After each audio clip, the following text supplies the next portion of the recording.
Hello friends, welcome back to the Kaapi corner. ഇന്ന് നമ്മളൊരു cinema review അല്ല ചെയ്യുന്നത്. പകരം ഇന്ന് മലയാള സിനിമയിലെ ഏറ്റവും ചർച്ചാ വിഷയമായിട്ടുള്ള Janaki versus state of Kerala എന്ന സിനിമയെക്കുറിച്ചുള്ള വിവാദങ്ങളെ സംബന്ധിച്ചിട്ടുള്ള കാര്യമാണ് ഇന്ന് സംസാരിക്കുന്നത്. അതിനെക്കുറിച്ചുള്ള എൻ്റെ അഭിപ്രായവും ഞാൻ ഈ വീഡിയോയിലൂടെ ഷെയർ ചെയ്യുന്നുണ്ട്. അപ്പം എന്താണ് ഈ വിഷയം എന്നറിയാത്തവർക്കായിട്ട്, Janaki versus state of Kerala എന്ന് പറയുന്നത് ജൂൺ 27 തിയേറ്ററുകളിൽ എത്തേണ്ടിയിരുന്ന ഒരു സുരേഷ് ഗോപി പ്രധാന കഥാപാത്രമായിട്ട് വരുന്ന ഒരു സിനിമയായിരുന്നു Janaki versus state of Kerala എന്ന് പറയുന്നത്. അപ്പം ഈ ഒരു സിനിമ തിയേറ്ററിൽ വരുന്നതിന് മുന്നേ ഇതൊരു സെൻട്രൽ ബോർഡ് ഓഫ് ഫിലിം സർട്ടിഫിക്കേഷന് സമർപ്പിക്കുകയും സർട്ടിഫൈ ചെയ്യാനായിട്ട് സെൻട്രൽ ബോർഡ് ഓഫ് ഫിലിം സർട്ടിഫിക്കേഷന് സമർപ്പിക്കുകയും അതിനുശേഷം സെൻട്രൽ ബോർഡ് ഓഫ് ഫിലിം സർട്ടിഫിക്കേഷന് ലഭിച്ച മറുപടി, അതായത് സർട്ടിഫിക്കേഷൻ കൊടുക്കണമെങ്കിൽ ഈ സിനിമയുടെ പേര് മാറ്റണം എന്നുള്ളൊരു മറുപടി അവർക്ക് കൊടുക്കുകയും അതിനെ സംബന്ധിച്ചുള്ള വിഷയമാണ്. അത് എന്തുകൊണ്ട്, ആ മറുപടി എന്താണ് കാരണം, അതായത് ആ പേര് മാറ്റാനുള്ള കാരണം എന്താണെന്ന് അവർ പറഞ്ഞതിനെ ബേസ് ചെയ്തിട്ടാണ് ഒരുപാട് വിവാദങ്ങളും കാര്യങ്ങളും ഇപ്പോൾ ഉണ്ടായിരിക്കുന്നത്. അവർ പറഞ്ഞ മറുപടി എന്ന് പറയുന്നത്, ജാനകി എന്ന പേര് സിനിമയിൽ ഉപയോഗിക്കാൻ പാടില്ല, പ്രത്യേകിച്ചും ഇതിലെ നായിക ഒരു റേപ്പ് വിക്റ്റിമാണ്. അപ്പം അത്തരത്തിലുള്ള ഒരു ക്യാരക്ടറിന് ഒരു കാരണവശാലും ജാനകി എന്ന പേര് കൊടുക്കാൻ പാടില്ല. അതിന് കാരണം പറഞ്ഞിരിക്കുന്നത്, ഇത് സീതാദേവിയുടെ മറ്റൊരു പേരാണ് ജാനകി എന്ന് പറയുന്നത്. അതുകൊണ്ട് തന്നെ ഈ ജാനകി എന്ന പേര് ഇട്ട് കഴിഞ്ഞാൽ അത് റിലീജിയസ് സെൻറ്റിമെൻറ്റ്സിനെ ബാധിക്കും എന്നും പറഞ്ഞിട്ടാണ് ഇവരൊരു മറുപടി ഇത് കൊടുത്തിരിക്കുന്നത്. ഇത് വ്യക്തമായിട്ടൊരു മറുപടി അല്ല ഇവർ പറഞ്ഞിരിക്കുന്നത്. ഇവർ വാക്കാൽ പറഞ്ഞതാണ് പേര് മാറ്റണം, അല്ലാതെ ഇവർ സർട്ടിഫൈ ചെയ്യില്ല എന്നാണ് പറഞ്ഞത്. എന്നാൽ ഈ സിനിമയുടെ ട്രെയിലറും കാര്യങ്ങളുമൊക്കെ ഇതിന് മുന്നേ 1-2 മാസം മുന്നേ ട്രെയിലറും കാര്യങ്ങളുമൊക്കെ ഇറങ്ങിയപ്പോഴും അപ്പോഴൊന്നും ഇല്ലാതിരുന്നൊരു പ്രോബ്ലം ഇപ്പോൾ ചിലരുടെ, അതായത് ചില ആൾക്കാരുടെ, തലപ്പത്തിരിക്കുന്ന ചില ആൾക്കാരുടെ ദുർവാശി കൊണ്ട് ഈ പേര് മാറ്റണം എന്ന് ഇവർ നിർബന്ധം പിടിക്കുകയാണ് ഇപ്പോൾ ചെയ്തത്. അപ്പം ഇത്തരത്തിലുള്ളൊരു തീരുമാനം വന്നു കഴിഞ്ഞാൽ, ഇപ്പം ഈ റീസെൻ്റായിട്ട് വന്ന സെൻട്രൽ ഗവൺമെൻറ്റിൻ്റെ കുറച്ച് റൂളും കാര്യങ്ങളുമൊക്കെ കാരണം ഇവർക്ക് റിവ്യൂ ചെയ്യണമെങ്കിൽ അപ്പലേറ്റ് ട്രിബ്യൂണൽ ഉണ്ടായിരുന്നു പണ്ട്. പക്ഷേ ഇപ്പം ആ ഒരു അപ്പലേറ്റ് ട്രിബ്യൂണൽ നിലവിലില്ല. അതുകൊണ്ട് ഇവർക്ക് ഹൈക്കോർട്ടിലേക്ക് പോയിട്ട് ഹൈക്കോർട്ടിൽ നിന്ന് വേണം ഇതിന് ഒരു അപ്പീൽ പോകാനായിട്ട്. അതായത് ഹൈക്കോർട്ടിൽ നിന്ന് ഒരു തീരുമാനം വന്നു കഴിഞ്ഞാൽ മാത്രമേ ഈ സിനിമ ഫർദർ, അതായത് സർട്ടിഫിക്കേഷൻ കിട്ടുമോ ഇല്ലയോ എന്ന് അവരുടെ വിധി അനുസരിച്ചാണ് ഇത് നടക്കുന്നത്. അപ്പോൾ അതുകൊണ്ട് തന്നെ അണിയറ പ്രവർത്തകർ സിനിമയുടെ പേര് മാറ്റാൻ താല്പര്യമില്ല എന്നുള്ളത് കൊണ്ട് നേരെ കോടതിയിലേക്ക് പോയി. അവർ പറയുന്ന കാര്യം, കോടതി സിനിമ കാണുക, കണ്ടതിന് ശേഷം തീരുമാനിക്കുക. കാരണം ഇത് റിലീജിയസ് സെൻറ്റിമെൻറ്റ്സിനെ ബാധിക്കുന്ന ഒരു സംഭവങ്ങളും ഈ സിനിമയിലില്ല എന്നാണ് അണിയറ പ്രവർത്തകർ പറയുന്നത്. അപ്പം അതുകൊണ്ട് തന്നെ കോടതിയിലേക്ക് പോയി. കോടതി CBFCയോട് ഇതിനുള്ള മറുപടി ചോദിച്ചിരുന്നു. അവർക്ക് വ്യക്തമായിട്ടൊരു മറുപടി അവർ പറഞ്ഞില്ല. പക്ഷേ അവർ ലാസ്റ്റ് ഹിയറിങ്ങിൽ അവർ പറഞ്ഞത് ഇതുപോലെ സീതാദേവിയുടെ പേരാണ്, അത് റിലീജിയസ് സെൻറ്റിമെൻറ്റ്സിനെ ബാധിക്കും, അതുകൊണ്ട് സിനിമ സർട്ടിഫൈ ചെയ്യാൻ അനുവദിക്കില്ല, അതുകൊണ്ട് തന്നെ പേര് മാറ്റുക എന്നുള്ളതാണ് അവർ പറഞ്ഞത്. അതിനുശേഷം എനിക്ക് തോന്നുന്നു ഈ കഴിഞ്ഞ ബുധനാഴ്ച കോടതിയിലെ ഹിയറിങ്ങിൽ കോടതി ശനിയാഴ്ച സിനിമ കാണാമെന്നും, അത് കൊച്ചിയിലെ ലാൽ മീഡിയയിൽ സിനിമ കാണാമെന്നും, അതിനുശേഷം അടുത്ത ആഴ്ച, അതായത് തിങ്കളാഴ്ചയോ ചൊവ്വാഴ്ചയൊക്കെ ആയിട്ട് ഇതിനൊരു വിധി, അതായത് ഇതിനുള്ള മറുപടി കോടതി തരാം എന്നുമാണ് ഇപ്പം പറഞ്ഞിരിക്കുന്നത്. അതാണ് ഏറ്റവും ലേറ്റസ്റ്റ് അപ്ഡേറ്റ് എന്ന് പറയുന്നത്. അപ്പം ഇത് ആദ്യമായിട്ടല്ല CBFC ഇത്തരത്തിൽ പേരിൻ്റെ കാര്യത്തിൽ ഇടപെടുന്നത്. ഈ ജാനകി എന്ന പേര് തന്നെ KB പത്മകുമാറിൻ്റെ ടോക്കൺ നമ്പർ എന്ന് പറയുന്നൊരു സിനിമ ഇതിന് മുന്നേ ഉണ്ടായിരുന്നു. അതിലും ജാനകി എന്ന പേര് ഉപയോഗിക്കുന്നതിന് വിലക്ക്, അതായത് വാക്കാൽ പറഞ്ഞ വിലക്കുണ്ടായിരുന്നു. റിട്ടേൺ ആയിട്ട് അവരൊന്നും കൊടുത്തില്ല. വാക്കാൽ പറഞ്ഞൊരു വിലക്ക് ആ സിനിമയ്ക്കുണ്ടായിരുന്നു. അതിൻ്റെ നിർമ്മാതാക്കൾക്ക് അത് വീണ്ടും ഒരുപാട് മാറ്റങ്ങളും കാര്യങ്ങളും വരുത്താൻ, അല്ലെങ്കിൽ ഒരുപാട് ഫൈറ്റ് ചെയ്യാൻ താല്പര്യമില്ലാത്തത് കൊണ്ട് അവർ അതിന് പേര് മാറ്റി ജയന്തി എന്ന പേര് മാറ്റി അവർ പടത്തിന് സർട്ടിഫിക്കേഷൻ അപ്ലൈ ചെയ്തിരുന്നു. അതുപോലെ ഈ ഒരു സിനിമയ്ക്കും അത്തരത്തിലുള്ളൊരു പേരിന് ഒരുപാട്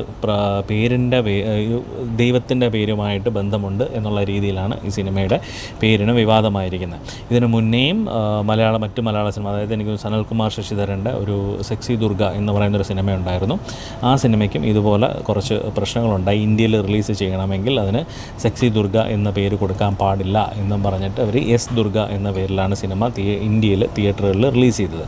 അപ്പോൾ അത്തരത്തിൽ ഒരുപാട് വിവാദങ്ങൾ ഇതിനു മുന്നേയും ഈ സെൻട്രൽ ബോർഡ് ഓഫ് ഫിലിം സർട്ടിഫിക്കേഷൻ്റെ ഭാഗത്തു നിന്ന് പലപ്പോഴായിട്ട് വന്നിട്ടുണ്ട്. അപ്പം ആദ്യമായിട്ടല്ല ആദ്യമായിട്ടല്ല എന്തായാലും CBFC ഇത്തരത്തിൽ റിലീജിയസ് പേരും പറഞ്ഞിട്ട് ഇത്തരത്തിലുള്ള കാര്യങ്ങളിൽ ഇടപെടുന്നത്. ഇപ്പം അടുത്തിറങ്ങിയ എമ്പുരാനിൽ പോലും അത്തരത്തിലുള്ള പ്രോബ്ലംസ് ഉണ്ടായിരുന്നു. പക്ഷേ അത് സെൻട്രൽ ബോർഡ് ഓഫ് സർട്ടിഫിക്കേഷൻ്റെ ഭാഗത്ത് നല്ലായിരുന്നു. അത് രാഷ്ട്രീയക്കാർ BJP രാഷ്ട്രീയ ഭാഗത്ത് നിന്നിട്ട് ഒരുപാട് പ്രശ്നങ്ങളും കാര്യങ്ങളും ഉണ്ടാക്കി അവസാനം അണിയറ പ്രവർത്തകർ തന്നെ സിനിമയുടെ കുറച്ച് ഭാഗം കട്ട് ചെയ്ത് മാറ്റേണ്ട അവസ്ഥ വന്നിട്ടുണ്ട്. സത്യം പറഞ്ഞാൽ ഇത്തരത്തിലുള്ള തീരുമാനങ്ങൾ, അല്ല ഇത്തരത്തിലുള്ള ഗൈഡ് ലൈൻസ് ഇവർ കൊടുക്കുന്ന തീരുമാനങ്ങൾ, CBFCയുടെ തീരുമാനങ്ങളൊക്കെ സത്യം പറഞ്ഞാൽ ക്രിയേറ്റിവിറ്റിയെ ഭയങ്കരമായിട്ട് ബാധിക്കുകയാണ് ചെയ്യുന്നത്. നമ്മളൊരു കഥ എഴുതുമ്പോഴോ അല്ലെങ്കിൽ ഒരു സിനിമ നിർമ്മിക്കുമ്പോഴോ ഒരിക്കലും ഒരുപാട് കാര്യങ്ങൾ, അതായത് CBFC സർട്ടിഫിക്കേഷന് വേണ്ടി ഇത്തരത്തിലുള്ള കാര്യങ്ങൾ നമ്മൾ സിനിമയിൽ ഉപയോഗിക്കാൻ പാടില്ല അല്ലെങ്കിൽ സിനിമയിൽ അവോയ്ഡ് ചെയ്യണം എന്നുള്ള രീതിയിൽ തന്നെയാണ് ഇപ്പോഴത്തെ കാലത്ത് പോകുന്നത്. അത് ക്രിയേറ്റിവിറ്റിയെ സാരമായിട്ട് ബാധിക്കുകയും ചെയ്യും. ഒരുപാട് നല്ല രീതിയിൽ ക്രിയേറ്റിവിറ്റിയെ ബാധിക്കുകയും ചെയ്യുന്നുണ്ട്. സത്യം പറഞ്ഞു കഴിഞ്ഞാൽ നമ്മളെ ക്രിയേറ്റിവിറ്റി എന്ന് പറയുന്നത് നമുക്ക് എന്തും പറയാനുള്ള സ്വാതന്ത്ര്യമാണ്. നമ്മൾ ചിന്തിക്കുന്ന പല കാര്യങ്ങളും നമുക്ക് പ്രകടമാക്കാനുള്ള ഒരു അവസരമാണ് ക്രിയേറ്റിവിറ്റി അല്ലെങ്കിൽ സിനിമ എന്ന മാധ്യമം നമുക്ക് തരുന്നത്. അത്തരത്തിലുള്ള ഒരുപാട് സംഭവങ്ങൾ, അതായത് പലപ്പോഴും നമ്മുടെ രാജ്യത്ത് നടക്കുന്നതായാലും മറ്റ് രാജ്യങ്ങളിൽ നടക്കുന്നതായാലും പല സംഭവങ്ങളുമൊക്കെ സിനിമ ആവിഷ്കാരമായിട്ട് വരാറുണ്ട്. അത്തരത്തിൽ ഇനിയുള്ള കാലങ്ങളിൽ മിക്കവാറും അത്തരത്തിലുള്ള സംഭവങ്ങൾ സിനിമയിൽ ഉൾക്കൊള്ളിക്കാൻ പറ്റാത്ത അവസ്ഥ വരും എന്നുള്ളത് ഉറപ്പാണ്. കാരണം നമ്മുടെ എമ്പുരാൻ എന്ന സിനിമയിൽ ഗോധ്രയിലുണ്ടായിട്ടുള്ള വർഗീയ കലാപവുമായിട്ട് ബന്ധപ്പെട്ടിട്ടുള്ള വിഷയമാണ് അതിൽ കാണിച്ചിരിക്കുന്നത് എന്നും പറഞ്ഞിട്ടാണ് ഒരുപാട് പ്രശ്നങ്ങളും കാര്യങ്ങളും ഉണ്ടായത്.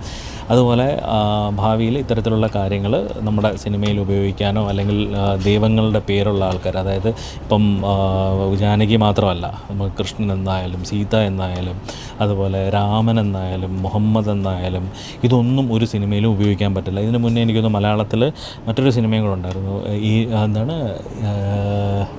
ഈശോ എന്ന് പറഞ്ഞൊരു പേരിൽ ജയസൂര്യയുടെ ഒരു സിനിമയുണ്ടായിരുന്നു. ആ സിനിമയുടെ പേരിനും ഇതുപോലെ പ്രശ്നങ്ങളും കാര്യങ്ങളും ഒക്കെ ഉണ്ടായിരുന്നു. അപ്പം എനിക്കറിയില്ല നമ്മുടെ നാട് എങ്ങോട്ടാണ് പോകുന്നത് എന്നുള്ളത്. സത്യം പറഞ്ഞാൽ ഒരു ഐഡിയയുമില്ല. ഇന്ന് നമ്മൾ 21-ാം നൂറ്റാണ്ടിലാണ് നമ്മൾ ജീവിക്കുന്നത്. ഇത്തരത്തിലുള്ളൊരു ജെൻസിക്കിടുള്ള ഒരു കാലഘട്ടത്തിൽ ഇപ്പോഴും റിലീജിയൻ്റെ പേരും പറഞ്ഞ് അല്ലെങ്കിൽ വർഗീയതയുടെ പേരും പറഞ്ഞ് സിനിമയുടെ പേര് നിശ്ചയിക്കുക അല്ലെങ്കിൽ ആർട്ടിൽ ക്രിയേറ്റിവിറ്റിയിൽ ഇടപെടുക എന്ന് പറയുന്നത് വളരെ മോശമായിട്ടുള്ളൊരു പ്രവൃത്തിയാണ്. പണ്ട് കാലങ്ങളിലെല്ലാം നമ്മൾ പ്രക്ഷോഭങ്ങൾ വരെ ആർട്ടിലൂടെ നടത്തിയിട്ടുണ്ട്. അതായത് പല കാര്യങ്ങൾ, ഇഷ്ടപ്പെടാത്ത കാര്യങ്ങൾ അല്ലെങ്കിൽ പല പ്രക്ഷോഭങ്ങൾ, പല റെവല്യൂഷൻസും ആർട്ടിലൂടെ സംഭവിച്ചിട്ടുള്ള, ആർട്ടിലൂടെ പ്രകടിപ്പിച്ചിട്ടുള്ള, പ്രൊട്ടസ്റ്റ് ചെയ്തിട്ടുള്ള പല ആൾക്കാരും നമ്മുടെ മുന്നിലുണ്ട്. അത്തരത്തിലുള്ളൊരു കാലഘട്ടത്തിന് ശേഷമാണ് ഇന്ന് ഒന്നും പ്രകടിപ്പിക്കാൻ പറ്റാതെ നമുക്കൊരു ആവിഷ്കാര സ്വാതന്ത്ര്യമില്ലാതെ, ഇതെല്ലാം ആവിഷ്കാര സ്വാതന്ത്ര്യം നിഷേധിക്കലാണ് ഇതെല്ലാം ചെയ്യുന്നത്. ആവിഷ്കാര സ്വാതന്ത്ര്യമില്ലാതെ ഇപ്പം നിങ്ങൾ ഒരു ആവിഷ്കാര സ്വാതന്ത്ര്യത്തിൻ്റെ പേരിൽ വർഗീയ കലാപം ഉണ്ടാക്കുന്ന കാര്യങ്ങൾ നിങ്ങൾ അംഗീകരിക്കേണ്ട. സോ അത് ഓക്കെ. പക്ഷേ ഇത്തരത്തിലുള്ള കുഞ്ഞു കുഞ്ഞു കാര്യങ്ങൾക്ക് ഒരു മതവിഭാഗത്തിൻ്റെ ഭാഗത്തുനിന്നോ ഒരു പൊളിറ്റിക്കൽ പാർട്ടിയുടെ ഭാഗത്തുനിന്നോ ഒരു പ്രശ്നം ഉണ്ടായിട്ടില്ല. ഇപ്പോൾ ഏതെങ്കിലും ഒരു ബോർഡിൻ്റെ തലപ്പത്തിരിക്കുന്ന ഒരാൾക്ക് തോന്നി ഓക്കെ ഇത് ഞാൻ ആരാധിക്കുന്ന ദൈവത്തിൻ്റെ പേര് അവൻ അങ്ങനെ ഇടണ്ട എന്നും പറഞ്ഞിട്ട് പേര് അവോയ്ഡ് ചെയ്ത് കളയുക അല്ലെങ്കിൽ പേര് വെട്ടിക്കളയാൻ പറയുന്ന ഒരു ന്യായം സത്യം പറഞ്ഞാൽ ശരിയുള്ള പ്രവൃത്തിയല്ല. അത് എതിർക്കുക തന്നെ വേണം. അതുകൊണ്ട് തന്നെ ഒരുപാട് ഇപ്പം ഈ റീസെൻ്റായിട്ട് തന്നെ മലയാള സിനിമാ പ്രവർത്തകർ central bureau of film certification ബോർഡിൻ്റെ ഓഫീസിന് മുന്നിൽ ഒരു സൈലൻ്റായിട്ടൊരു പ്രൊട്ടസ്റ്റ് വരെ നടത്തിയിരുന്നു. ഇത് പ്രൊട്ടസ്റ്റിൽ മാത്രം ഒതുങ്ങേണ്ടതല്ല, കോടതി വിധി അനുകൂലമാകും എന്ന് തന്നെയാണ് പ്രതീക്ഷിക്കുന്നത്. കാരണം ചില പേരുകൾ അല്ലെങ്കിൽ ചില സിനിമയ്ക്ക് നമ്മൾ യൂസ് ചെയ്യുന്ന പേരുകൾ ആ സിനിമയുടെ ജീവൻ തന്നെ ആയിരിക്കും, അല്ലെങ്കിൽ ആ സിനിമയുടെ യഥാർത്ഥ എന്താ പറയുക കോർ പ്രകടമാക്കുന്ന പേരുകളായിരിക്കും അതിനകത്ത് ഉപയോഗിക്കുന്നത്. ചിലപ്പോൾ ആ പേരുകൾ മാറിക്കഴിഞ്ഞാൽ ആ സിനിമയുടെ ബ്യൂട്ടി തന്നെ ഇല്ലാതാവുന്ന അവസരങ്ങളുണ്ടായിട്ടുണ്ട്. അപ്പം അതുകൊണ്ട് അത്തരത്തിലുള്ളൊരു അവസരം ഈ ഒരു സിനിമയ്ക്ക് വരാൻ പാടില്ല എന്നാണ് എൻ്റെ പേഴ്സണലായിട്ടുള്ളൊരു അഭിപ്രായം.